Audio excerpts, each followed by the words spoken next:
Chers amis, bonjour. J'espère que vous allez bien, que vous avez passé une bonne journée et que vous êtes confortablement installés. Servez-vous un petit chocolat chaud, tendez l'oreille et laissez-vous guider par le son de ma voix. Nous repartons ensemble dans les terres de Mandelzi pour ce 3e épisode de Salit Nital, la première des cités perdues.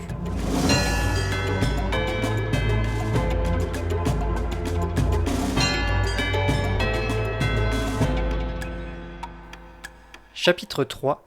Les SSC, Service secret Crossonite. 31 décembre 1810. Nous sommes dans le bureau du ministre de la Défense de la République de Crossonite, Manuel Cartman. Celui-ci reçoit la chef des services secrets Crossonite, Josepa Sitman, et une jeune inspectrice qui souhaite être mutée dans ses services, Anita Vudge. Le bureau est très richement décoré. Il faut dire que le bâtiment dans lequel se situe le ministère de la Défense est un ancien hôtel particulier ayant appartenu à une famille de grands commerciaux du siècle dernier. Sur les murs, donc, il y a tout naturellement des grandes tapisseries qui évoquent la gloire d'antan de la République de Crossonite et des batailles qu'elle a pu mener contre les autres nations des terres de Mandelzi. Au centre, un vaste bureau, autour duquel sont assis le ministre, la chef des services secrets, et Anita Vudge. Tous les trois discutaient. Madame, je suis très inquiet.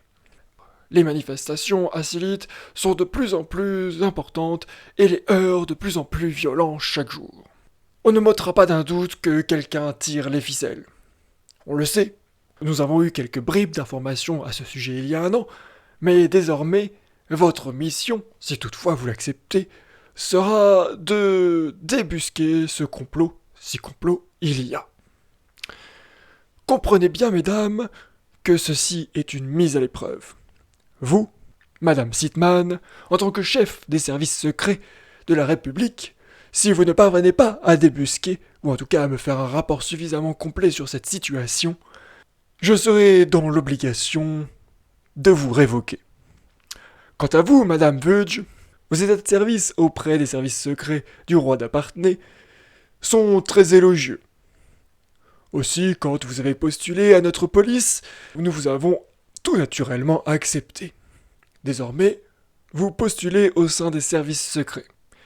Je pense, et Madame Sitman ne me contredira pas, que cette mise à l'épreuve serait de bon augure, si toutefois elle est couronnée de succès, pour voir votre requête acceptée. Des questions, mesdames ? Les deux femmes répondirent que non. Et sans plus un mot, elles se levèrent et quittèrent le bureau du ministre. Quelques minutes plus tard, Anita Vudge et Josepa Sitman se retrouvent dans le bureau de la chef des services secrets Crossonite. « Le ministre n'est pas tendre, Madame Sitman, n'est-ce pas ?»« Oui, tout à fait, Madame Vudge. Mais il a raison. Et plusieurs rapports nous confirment que quelque chose se trame au plus haut de l'État Crossonite. Aussi, je vais vous donner la même mission, mais cette fois-ci d'une manière plus légale. Je vous informe donc que vous êtes intégré au sein des services secrets Crossonite de manière temporaire. Vous garderez pour couverture votre statut d'inspectrice au sein de la police, mais vous pouvez d'ores et déjà vous considérer comme membre de nos services. Je vous en remercie. Vous me remercierez si vous arrivez au bout de cette mission. Voici quelques éléments dont je dispose. D'après mes informations, une organisation criminelle œuvre derrière les différentes tentatives de déstabilisation de notre pays. Elle se nomme Ordre des Seigneurs Jotnaraï. Nous ne savons pas grand-chose de cette organisation, sinon qu'elle est dirigée par un conseil de 9 personnes et qu'elle œuvre dans notre pays depuis très longtemps. Pour autant, personne n'a jamais réussi à la démanteler. Ses activités sont souvent illicites et j'ai comme l'impression que cette fois-ci, il s'attaque à un très gros poisson, c'est-à-dire à l'État lui-même. Et quels seraient leurs objectifs, Madame ? Prendre le pouvoir, pardi. La Crossonite est un modèle de république depuis des centaines d'années.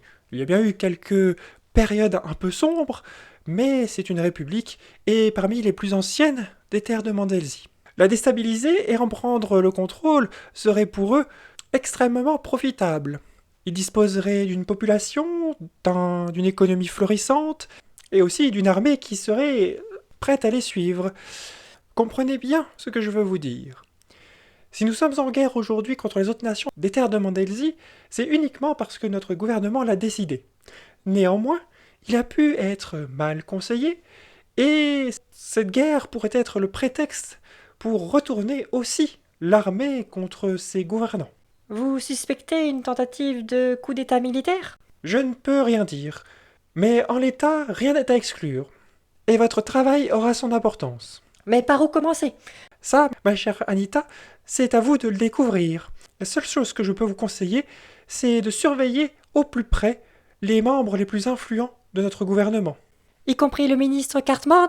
J'en doute, mais restons prudentes. Mais quand vous dites les membres les plus influents, vous incluez le Premier ministre? Le président?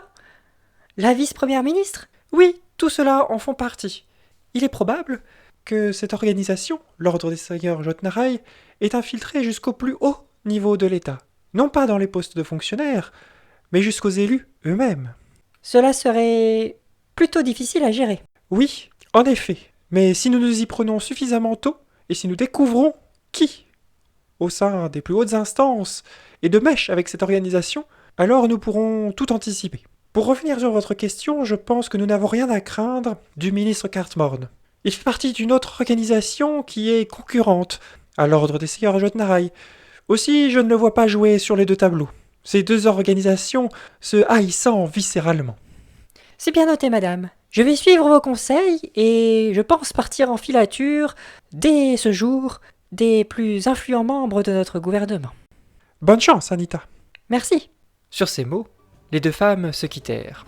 Anita était déterminée à percer au jour ce complot qui déstabilisait son nouveau pays d'accueil. Mais pour ça, il allait falloir qu'elle prenne de très grands risques.